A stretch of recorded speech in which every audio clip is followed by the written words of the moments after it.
Hello, everyone. That's a very, very cool presentation, by the way. It's the very first time that I'm introduced in disco mode.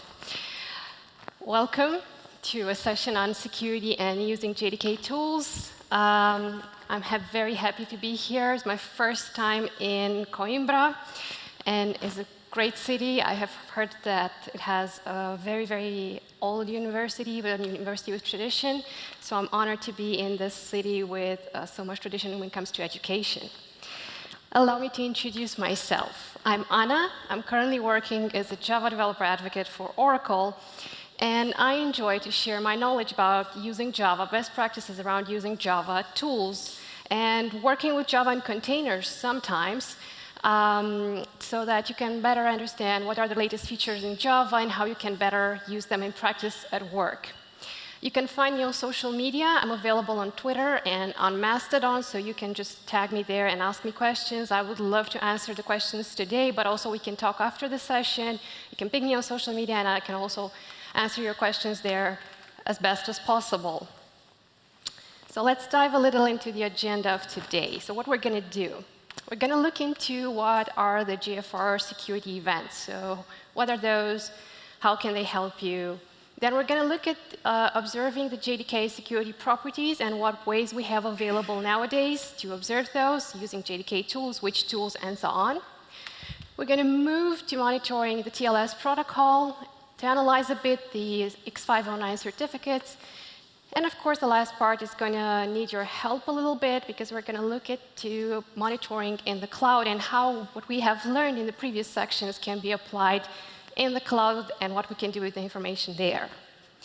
All of this has the goal so that you can understand how JDK Flight Recorder, JDK Mission Control, and JFR security events can help you with monitoring security of your Java applications so that you can detect potential safety risks. So without further delay, I'd like to talk about the JFR security events. What are they, how they can help you.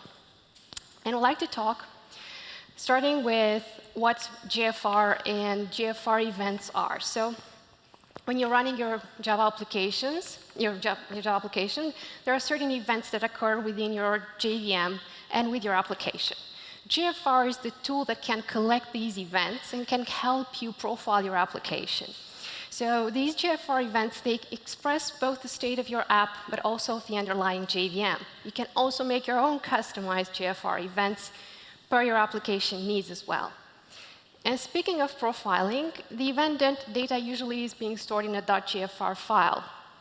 And what is common to all these events is that they have some components that can help you understand the data that is held by them, like in the event-specific payload, but also how they connect to each other, because this data is also important for resolving the preceding event. So there's a connection in the JFR file that can help you understand when these events occur and what's the connection between them. But also, there is some metadata information that describes how you can interpret these events. So about JFR events, at the moment, I think there are about 150 JFR events, and they're kind of growing. Most of them are related to the JVM, but also can give you details on the stack trace about your application and can get into details about what you're using in your application. Namely, for security, we have a couple of events that can help us with monitoring the underlying security configuration of our Java applications. So we can detect the overall strength of your Java application in regards to what cryptographic standard is using. Now, JDK 12 introduced 4 JDK Flight Recorder security events, the first 4 in this table. And these 4 are disabled by default in default.gfc and profile.gfc JFR configuration files that are shipped with the JDK. I know that is very little said here in the slides, but you have the asterisk and where these are disabled by default. Now, the first that I want to talk about is the JDK security property modification. Is recording every time that your application is invoking security set property. So every time you're dynamically setting security properties. The JDK TLS handshake is looking into keeping track of the TLS handshake activity, successful TLS handshake activity, by the way. X509 validation is looking into recording details about the X509 certificates that are successfully negotiated in X509 validation. And of course, X509 certificate is just giving you details about which X509 certificates your application is using. Now, these events, there's another column here, it says backported too. So although they were introduced in JDK 12, they're also backported to JDK 8 and JDK 11 update releases. So they were considered important to be available also in the 11 and 8 releases, not just from 12 upwards. You can enable these events by modifying the JFR configuration file or via standard JFR options. And we're going to see in the presentation how we can do that. Now, with JDK 20 release, there were 2 more events announced. Well, we had this JFR security property modification, the JDK security property modification that was telling us when we were dynamically modifying the security properties in our application, right? But it was also good to know what was the initial state of our security properties. So, given that, okay, we have a party in the back. That's unexpected.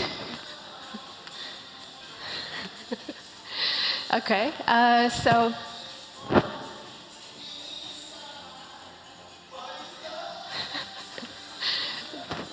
okay, cool, folks. That's how security gets fun, with these kind of people enjoying themselves at the security presentation. Now, as I was saying, with JDK 20 release, the JDK initial security properties give us details on what were the security properties that were set statically for our application when we started our application before doing any modifications to that. And of course, this one is probably at the moment the only, for the security events, it's the only one that is enabled by default in the JFR configuration files. Now, another important event is the one about the JDK security provider service event that keeps track about how many times the security providers were invoked, but also which was the order of searching the security providers. Just to give you a little background, there's a little match that is happening when you are requiring a certain algorithm, so that is being searched within the available security providers that you're having in your JDK, and it's being matched according to where that algorithm is being found best. So, without further ado, we're going to work with these events throughout the presentation. Let's start with observing JDK security properties and how we can do that as Java developers. Now, there are several ways to observe the initial security properties. The initial security properties, they are statically defined, usually in the security file. And you can find this one in your Java home conf security. So that's where it first takes on. But you can also dynamically set your security properties, as I said, via the Java security methods. So one way to do it as a Java developer, and probably many of you already know this, is to log the initial security properties by using the Java security debug with the value properties. So you're capturing this in your logs. However, as you might know, the logs of your application can grow. You need something that can look into those logs, can extract those properties at some point. So you would need an extra tool to look into this. A much more elegant way would be to record the JDK initial security property JFR event, and when you want to find out where that one is going on. So when you profile your application, you just record this once as it's enabled by default. And you can do that by enabling JFR recording with the exec start file recording. So you can record it since you started your application, when you're launching your application. Or you can do a flight recording by connecting to the running application from JDK Mission Control. So this is just the beginning. But if there are changes in the security properties, what can we do as developers? Because we always can look into the logs and have that debug property, okay. We said the logs can be verbose, or can be kind of hard to go throughout time. So to get a better view of the security properties, the JDK security properties, we can have JDK security property modification enabled in JFR configuration. And we can do that with the command of JFR configure, like here in the slide, and just set it to enabled to true. Then you can start a flight recording, even from launching an application, you can do that. If we may have modified this one, sorry. And then we can inspect the recording either with JCMD, which is another JDK tool for sending diagnostic commands, or we can inspect it with JDK Mission Control. So this is just a little bit in a nutshell, but there are some extra tips when it comes to working with security properties or when it comes to looking into the JFR events. So you can configure more JFR events if you want to connect your JFR security properties with other details that are happening in your JVM by adding an extra space between each setting. So you can use the JFR configure command for more events, not just one. You can also set the JDK security property modification when you're launching the application, so not making your custom profile, but just altering the default and adding a plus there. Or you can set more JFR events when launching the JVM by adding more commas. So you can enhance this by adding more pluses and more commas. Moreover, you can also configure each JFR event from JDK Mission Control and export that configuration so that you would have your own template, your own JFR configuration without much concern. So how you can do that, you can create a connection to a running JVM. And the -XS star flight recording is not mandatory in this case. You just need a GMX connection to that one. In the GMC file, you can do file connection and just select the running JVM and start flight recording. And of course, you can configure each JDK security event when you're going to the next step of this one. And also, you can always inspect the evolution of the captured events in the JDK Mission Control by going in the event browser, Java Development Kit, and under security, you're always going to find all of these.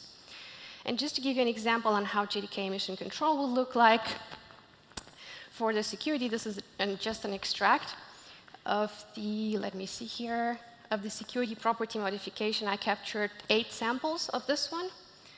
I think, no, 8 events. And in this case, I can look about the details of each of the events in the event browser, but I can also have some very nice graphs to tell me on how many samples occurred versus the events that were captured in each of the sample there, like frame graphs or heat map views. Or we can also look into the dependency views for capturing these events as well. So this is the part for the first 3 of the JFR properties. And now let's move to monitoring the TLS protocol. So we can assess the security properties, which is great. We can know which cryptographic algorithms our application is using. But let's dive a little deeper into looking at the TLS protocol. And first of all, why is TLS important? So for us as developers, TLS is important because it allows us to ensure confidentiality of the data, of the information that we're having in our application, and guarding that from unauthorized users that might want to use our application. And that happens thanks to encryption and decryption. Authenticity, meaning that the system can identify the user or the entity that wants to get access to the information before actually communicating that information. And that is done by using certificate authorities and digital certificates. And message integrity. And I have a small problem with the message integrity. In the slide, it's actually message digest over there, not certificate authorities and digital certificates. Minor mistake. To capture the TLS protocol information, as developers probably have used a network protocol analyzer tool, like Wireshark. And you attach that tool to the network interface where your JVM is communicating. And then you're looking for the server hello record to determine the TLS version used on a particular socket. But that requires having another tool for looking at the Java application. You have to learn that tool as well. So why not use something available in the JDK? And the developer-friendly way is once again appeal to the logs and log and look at the debug logs and look at the SSL configuration by logging the SSL handshake on javax.net.debug. So that's one way to do it. However, again, logs can grow. You have to discern which one is actually related to the TLS, which one for the security property, and search for specific records. And imagine that this will log every handshake that occurs for your application. So if you have, let's say, 1 million users or 100,000 users, it will log every handshake that occurs for each of those users, or whatever those users are doing when they authenticate and against your application. It's kind of tough to look into. A much nicer way to look into this is by using JDK TLS handshake JFR event to get the essential TLS information. And the way to do this is by switching the JDK TLS handshake options to true in the JFR configuration file, or run the JFR configure command in a terminal window like we have done for the other one, and start a recording while JDK TLS handshake is enabled as well. So there are multiple ways to deal with this one. So there are 3 ways you can do this: either to modify the default configuration, or use JFR configure, or you're using the start file recording and you're just configuring from where you start your application. And we're going to look at this in 2 details via a local demo. So I have my tic-tac-toe application, which obviously what it does, you play tic-tac-toe. You're going to play tic-tac-toe almost at the end of the session, because I need a little data to prove some things to you. So what my application is having, of course, it wants to authenticate and make sure that only the certain users have access to it. So that's why I'm using a client certificate, which I am checking in a trust store, making sure that, hey, this person is allowed to access this application. Secondly, I want to make sure that I'm also providing secure data to my end users, so I'm using a key store. And in this case, for my key store, because it's running on my local host, I had to configure a little bit of the DNS, and of course, the DNS names if I'm deploying it somewhere else in the cloud. And all what I want to do now, once I have this mutual TLS enabled, I want to monitor this with the JDK tools. So let's look around at this one in practice and find out which TLS version I'm using. So the tic-tac-toe app is pretty straightforward. It's standard Spring Boot application with the tic-tac-toe application here. As I said earlier, let's just make this bigger. I'm using mutual TLS, and I've configured that since I'm using the latest version of Spring Boot. I'm using SSL bundlers to configure that. So what I've done, I've configured my own bundle called Game, where I'm saying, like, hey, I'm going to use a key store and a trust store for doing this against my application. Let me just uncomment the trust store as well.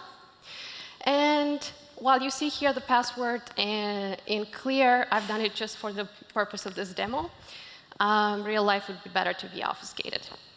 So I'm just giving all the details of my bundles for my key store and the trust store that my application is using. And of course, I say that, hey, for the client side, you need to authenticate, so you need to provide a certificate. So let's run our application and see what's going on. OK, so I've run my application, and you can see here there are a few things in the log. First of all, when I started my application, I have done it with the Java security properties enabled in the logs just to see them all together. So that's being captured in time in the logs and so on. Let's access my application. Let's find the port. Should be 8443. OK, so let's go here. OK, forgot to say that my certificate is auto-generated, so I have to accept the risk. And of course, is this mutual? Oh, OK. Because this is mutual TLS, it says that, hey, you kind of have to give me, let me see. This is the same. Yeah. You kind of have to give me some certificate to be able to access this endpoint. So let's do that, because I need to authenticate myself as a user. So I need to go to your certificates, import, stores, and I have my certificate of Ana. Very secure password. Probably you saw it earlier as well. Let me reload the app again, and now I'm allowed to go in. So now that I'm allowed to go in, I can also play and so on. However, how can I record the events and the TLS details on this one since I already started my application?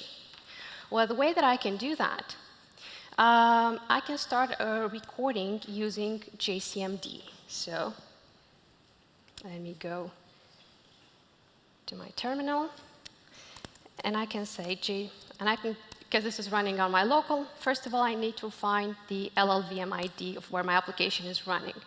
So found it, and now let's run JCMD to start a flight recording. JFR.start.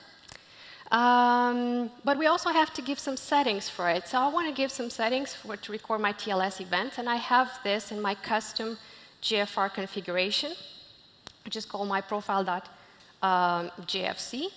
And the name and all of the security events are enabled in this one. So I'm going to say settings, my profile.jfc.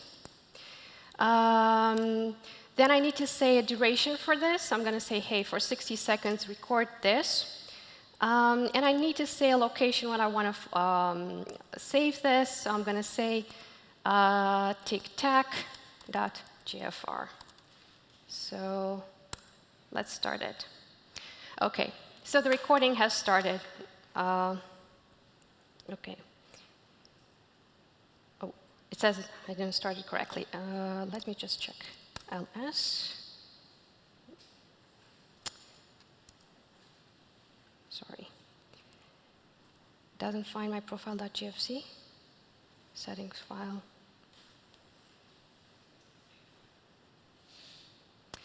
Anyway, we'll see this in a little while. OK. Let me go to a private window so that the TLS is going to be invoked again. OK, so when I'm going here, what my application is saying, hey, you requested access to this location. Do you accept the certificate that the server is giving to you? And it's going to say, yes. OK, let me register to play some tic-tac-toe. Save, and now let's sign in again. Play a little bit again. Log out, and so on. So let's check the recording. Yep, there's some data going on in it. So what can I do to investigate this one? If I want to investigate a recording, I can use, once again, the JDK tools, just making sure that I'm using Java 22. And I'm going to use Java home, then JFR, print ---- events. I just can say, hey, print for me all the TLS events, and has to be hotspot. Oh, I didn't print any TLS. Let me try it again. Sorry.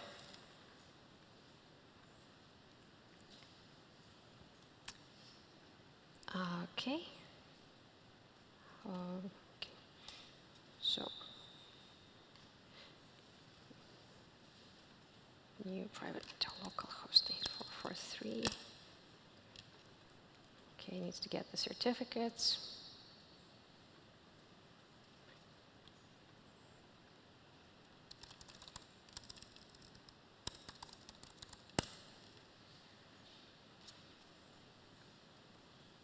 OK. Let me check. Still nothing? OK, I have another backup for this one, so I'm just going to go and use another recording that I have from back in the day, say tls.jfr. Now, if I am to look into my run configuration, what I said earlier is that if I would use a network protocol analyzer tool, or I would use the logs, I would have a record called server hello, right? So let's say server Hello? Come on. OK, server hello. So we have a server hello here. And usually what you can do with the logs, you can look into the TLS version that was used here in the server hello part. Now you see that there are two parts. There's server version, and there's supported version. Which version of TLS do you think it was used in the end? You can shout the answer. 1.2. Somebody said 1.2. Anybody else is thinking it's 1.3?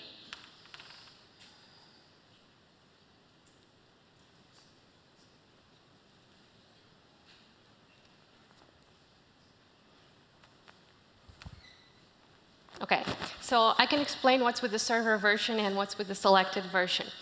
Me as a client, when going into the browser, by default, the browsers are working, and when it comes to web applications, with minimum TLS version 1.2.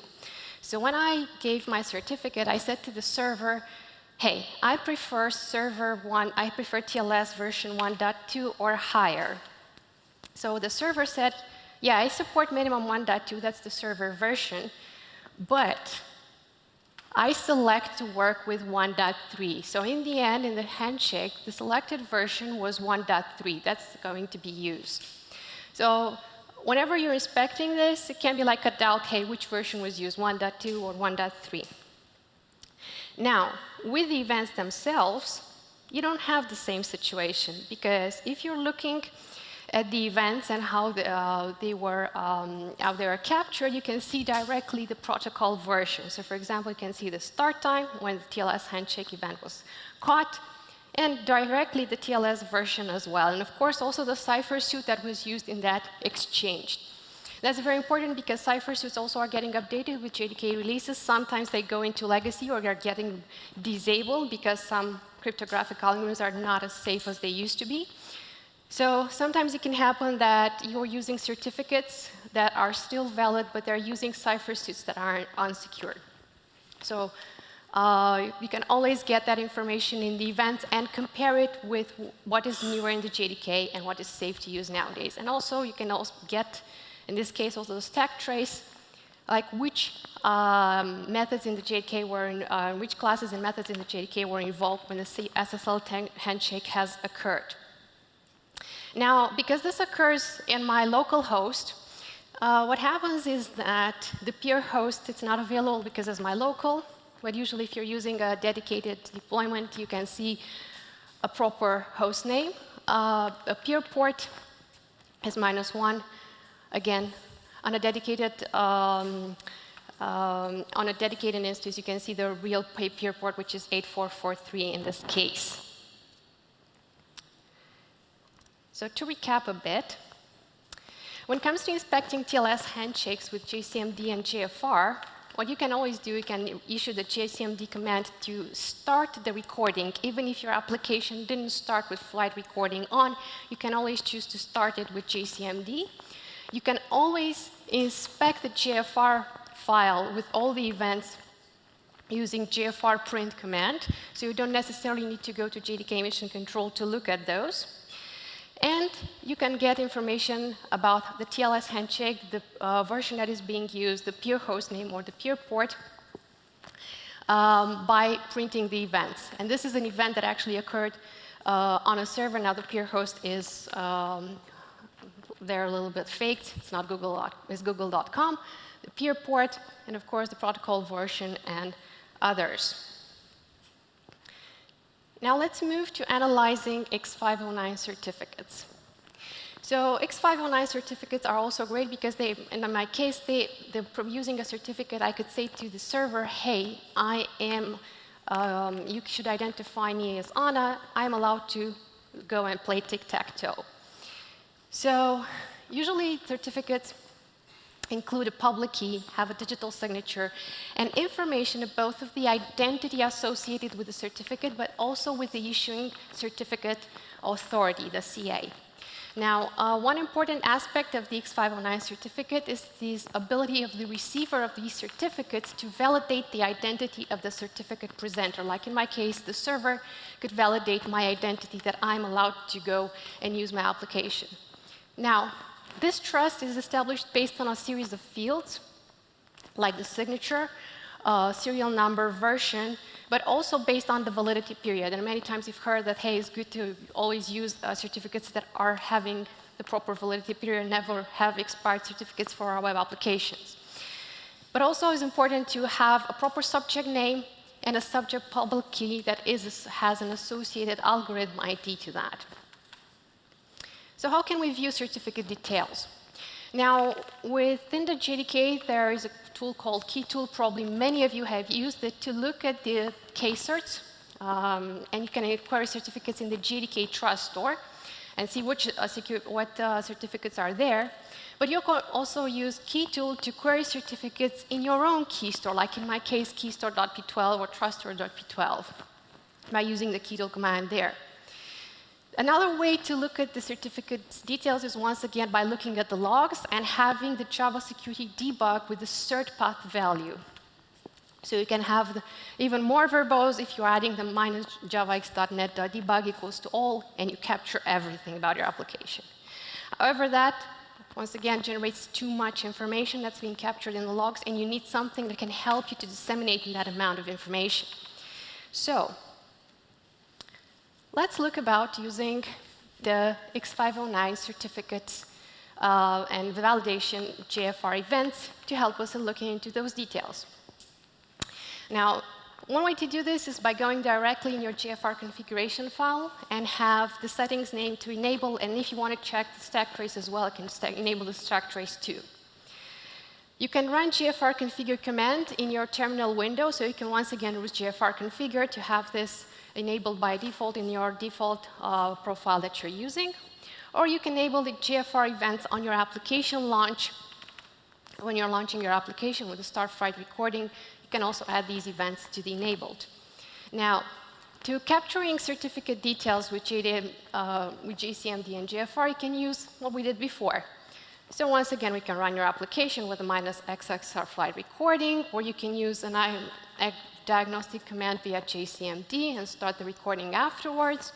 And then you can show the recording details with JFR print. But I said that I want to evolve my application. I want to run it somewhere else, not just on my local host. So the first thing that I want to do for my demo is maybe run it in something that could get me closer to the cloud. So what I did, just let me stop my application. Of course, I went to create a Docker file because that's the easiest thing that I can do for my app. So I went to create my Docker file for my application. And of course, I want to keep my Docker file to use the minimum possible in terms of from image. So I'm not going to use the entire JDK, since my application, even if it's a Spring Boot application, is not using all the modules in the JDK. So I used JDEPs to find out which modules are used by my application. And then I added all the list of the modules to JLink, so I can create my own custom runtime, my own GRE to say so. That is only that minimum that my application needs to run in so-called production. Of course, I compress this as much as possible. That's why I have the compress to zip 9 here. And I'll put this to Java runtime. Now, once I have this, I can use the fact that I have created that layer over there. So I can use the created runtime, make that runtime my own Java home, add it to my path, and of course then add what I need for my application to run. So the tic-tac-toe jar, and of course proper access to my jar. So I'm not running my Docker file with root permissions. I'm just adding a user and a group for that user to make sure that that my application doesn't have root permissions when it's running in a container. But also I'm using this port here, 1099. And the reason why I'm doing this is because I'm thinking, hey, I'm going to run my application remote. And I know that in order to access a remote JVM, I would need JMX, so that I can connect to my application and get some information from there. So connect my tools via JMX to my application. OK, so that's why I need the 1099 as well, besides the regular 8443 for my HTTPS application. Now, taking this Docker file, I need an environment to run it, and I could choose between Docker Compose and Kubernetes, and I went for Compose. So what I did for Compose, I know that I have some extra options for my application. I have to provide to my application some details, and I can provide all the details for logging that I did earlier for my local app. But also I can add also the JMX information. And because I need to access my application securely, I need to define how the access to my JMX, to my application is going to be via JMX remote.access. So that's where my JMX user access is being established. And of course, a JMX remote password over there. So without further delay, I needed also to give where the password, where the key stores are, and I've done it with volumes so they can be attached from the outside of my environment, the ports that I need. And of course, maybe in the cloud I'm going to use Prometheus to gather all this information and monitor my application, so I have also attached a Prometheus service in my Compose file. Let's go quickly here, clear this, and say docker compose app -- build. Now let's see how fast the internet is for my case. OK, so it's pretty fast. Good. So to say so, let's go and connect to our application. Let's imagine this is running to a remote host, create a new connection. Local host, I need 1099 to connect to it. And I said I need a user and a password. So I have my user called admin, the very secure password pass1. Test my connection to my running application. It's OK. So next. I can also start the flight recording from here, because I didn't use the -x start flight recording to profile my application. Call it my recording. And of course, I can go to the template manager, create a new template, and say edit, and say secure app. Just go to security and enable all the details for security here. This time I'm not going to enable the stack trace for the TLS handshake or the certificates. OK.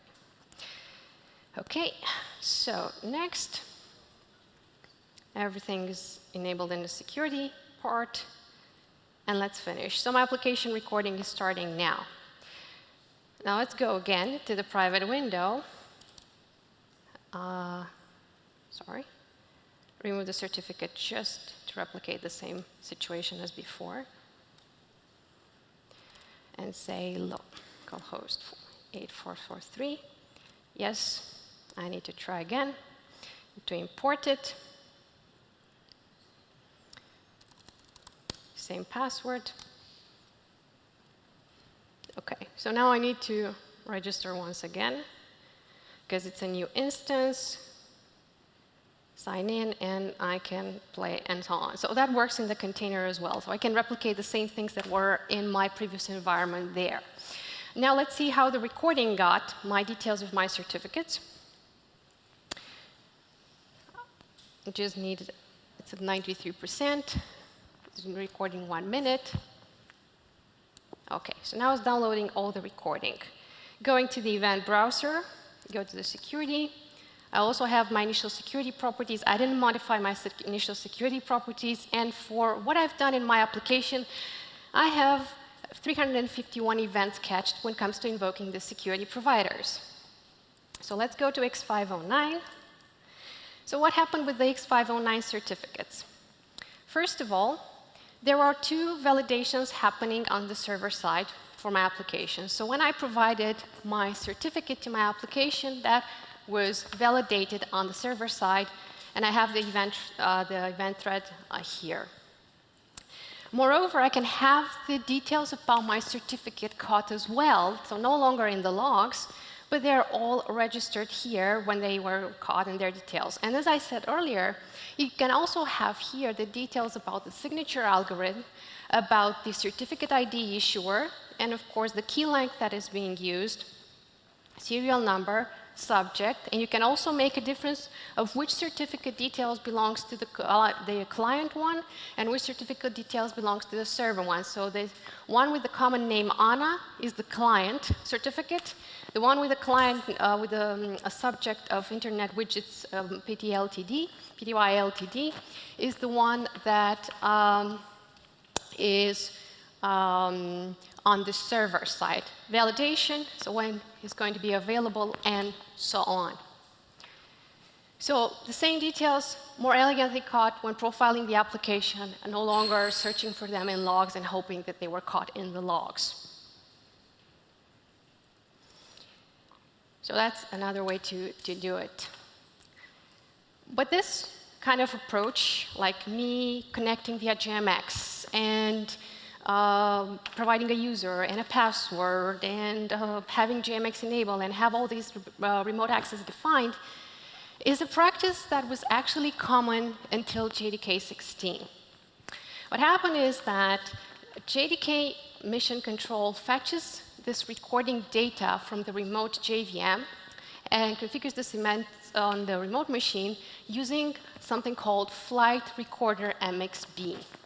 So what happened is that after JDK 16, you can do the same thing that I did earlier by using JavaX management and being server connection. So you don't need necessarily to use the JDK Mission Control to connect to a remote host and get that event data, that structured data like this.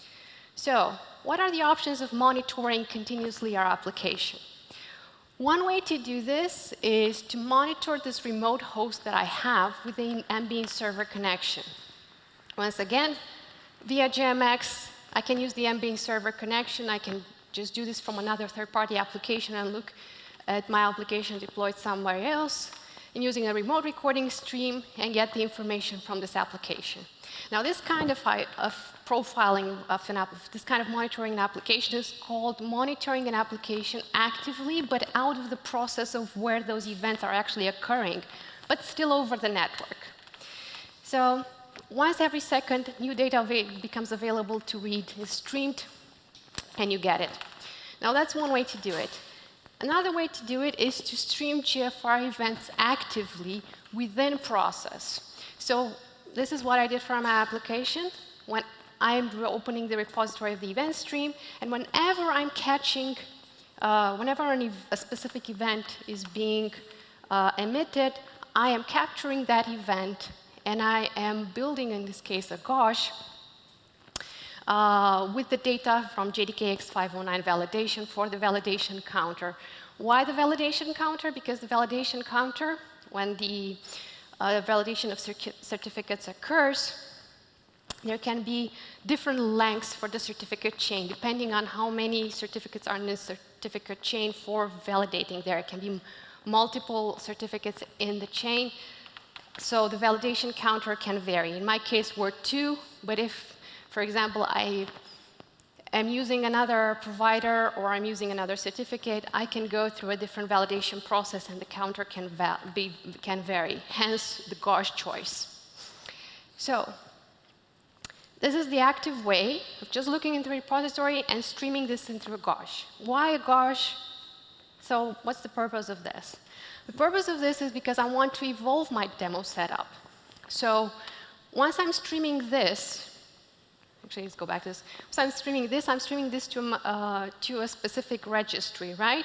And this registry can be a registry that's available for a monitoring tool like Prometheus, and can get me detail, and I can gather there all the details about these events that are related to my JVM security and correlate them together with other events that are happening with other events or with other monitoring data that I gather on my application.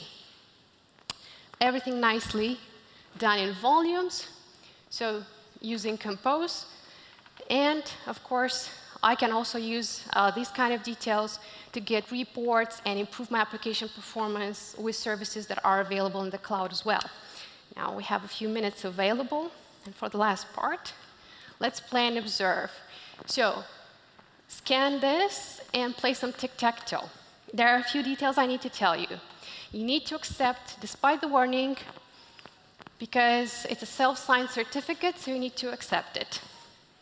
And I need for you to play. Secondly, I don't have a remember me or a way to reset the password. So if you forget the password that you're using, you have to create a new user with a different username and, of course, a different password. So it's no other functionality. Have fun. And let's do this for a minute. I'm going to watch the counter there and look at this. The reason why you're playing right now is because I want to have data for my events to be captured from my application that's available in the cloud, so that we can look at those events in Prometheus and see what happened with them.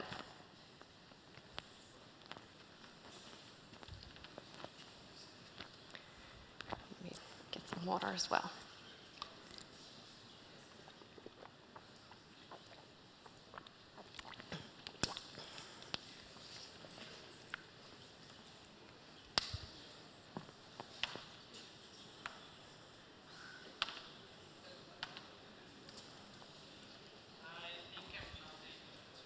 Huh?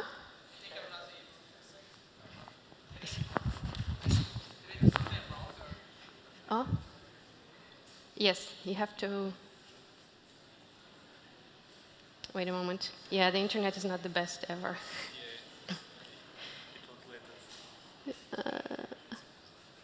It's blocked.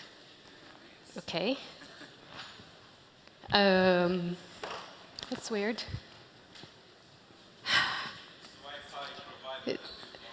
Oh, I'm sorry. Yes, so the Wi-Fi provider is blocking this. I wasn't expecting it. OK. OK. So try with the mobile provider. But I know also that I have issues being on my mobile provider. That's why. OK. OK. So that's the thing. What happened is that if you played, you probably created a new user. So I should see an increase in my JDK TLS handshake totals in my last 5 minutes since I gave you the QR. Let's see the graph. So yeah, in the last 5 minutes, most of you have managed to successfully log in the application. And so that's a TLS handshake executed with success. I recorded all my events, recording the events and had the increase of that, of what happened there. And I can also, so you can see that thanks to streaming the event, I was able to capture it in Prometheus, and I can correlate it with other data, maybe the amount of requests that happened to a specific URL, given that this URL is protected by HTTPS. Let's go back to the presentation. Now, if you want to stay tuned for more, there are a few places where you can get to the written versions of tutorials, including information like the one presented today. And that place is called dev.java. We're also accepting community contributions, meaning contributions from yourselves, writing articles about Java for other Java developers to better understand aspects of Java. We're also welcoming bug submissions, so if you see typos or if you see something that's not expressed correctly, please let us know. There's another website that publishes everything that's new with Java. So every news, every JDK enhancement proposal that is noteworthy for you to be aware of in the upcoming Java release is going to be published on insight.java. There are also great articles on how we can use Java. Recently, my colleague Nikolai Parlok has published great articles on data-oriented programming and how you can take advantage of that in your Java applications. And of course, we have many videos and tutorials on youtube.com/Java. And that's one on security and CAM API. This presentation has some useful links. So the first one, the written version of the presentation is in an article that's available, obviously, on dev.java. But there are also a lot of videos on JFR or using JDK Mission Control, the tutorials on how you can better get advantage of the latest versions and latest enhancements with JFR and JDK Mission Control. So these are new and noteworthy. Secondly, find the code of the tic-tac-toe application. And of course, you can find out how I deployed this in a virtual machine and the code that I used to create my virtual machine, which is also Java-based. And you can find all in the slides here. So I see that the time is out. So this is all the slides with the links and everything that you want to know available there. Thank you. Sorry. And for questions, because there's going to be another speaker coming after me, and I just don't want to take their time to prepare, we can meet after the presentation. I'm gathering my stuff, and we can meet after this and talk more. And we can enjoy also a little bit the weather or outside of the room. Thank you once again for welcoming me. They're great.